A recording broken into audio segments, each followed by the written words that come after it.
જય શ્રી કૃષ્ણ બધાને। આજે આપણે બનાવીશું લીલા ચણાનું ગ્રેવીવાળું શાક। જો લીલા ચણા હાજરમાં ના હોય તો દેશી કાળા ચણાનું પણ આ ગ્રેવીમાં શાક બનાવી શકાય।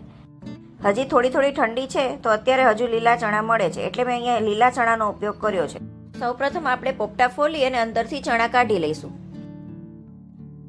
ચણા ફોલાય ત્યાં સુધી આપણે ચણાને બાફવા માટે એક તપેલીમાં પાણી ગરમ કરીશું। ચણાને આ રીતે ખુલ્લા વાસણમાં જ બાફવા।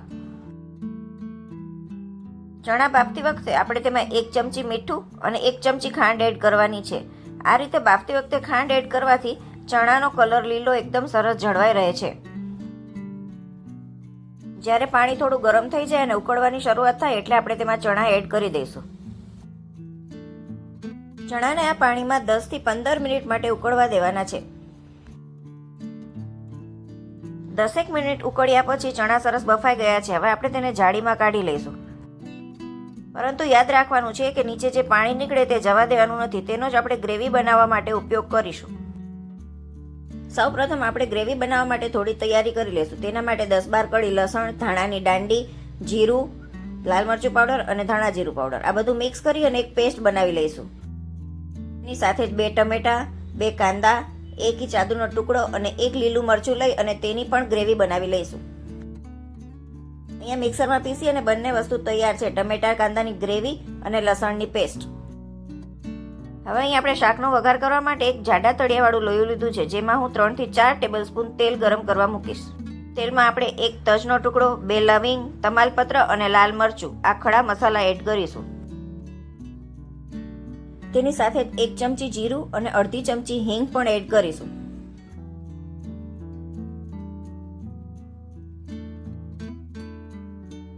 હવે આપણે તેમાં 2 ચમચી ચણાનો લોટ એડ કરવાનો છે અને તેને સતત હલાવી અને થોડો શેકી લેવાનો છે।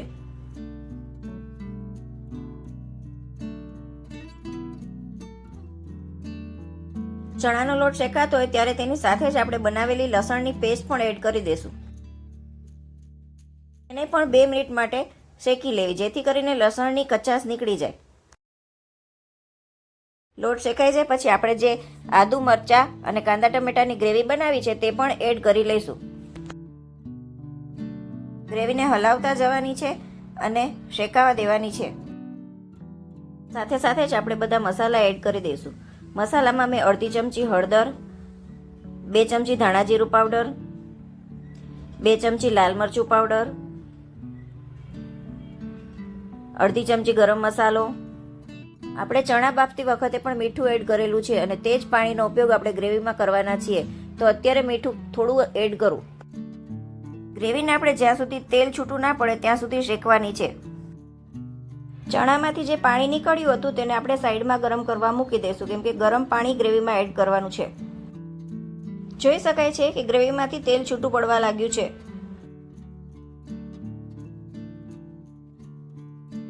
આ રીતે તેલ છૂટું પડી જાય પછી આપણે ધીમે ધીમે ચણાનું પાણી એડ કરતા જઈશું।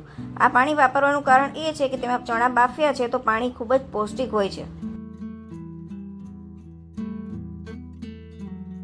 આ શાકને જનરલી રોટલા સાથે ચોળીને અથવા તો ભાત સાથે ખાવામાં આવે છે, માટે તેમાં રસો વધારે જ હોય છે।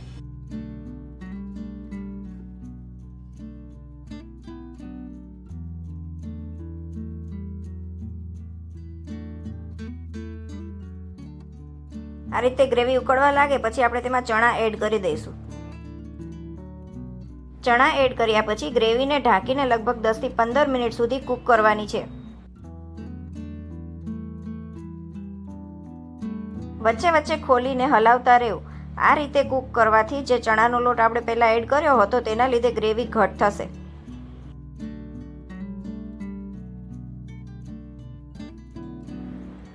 જોઈ શકાય છે કે ગ્રેવીમાંથી તેલ છૂટું પડવા લાગ્યું છે। હવે આપણું શાક તૈયાર છે, તો છેલ્લે તેમાં આપણે લીલું લસણ, ધાણા અને લીંબુનો રસ એડ કરીશું।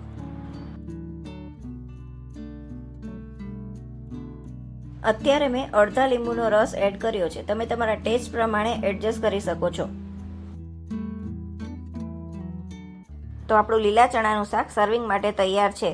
જો તમને રેસીપી ગમી હોય તો વિડીયોને લાઇક તેમજ શેર કરજો, તેમજ મારી ચેનલને સબસ્ક્રાઇબ કરજો। Thank you. તેને જનરલી ભાત સાથે અથવા તો બાજરીના રોટલા કે ભાખરી સાથે સર્વ કરવામાં આવે છે।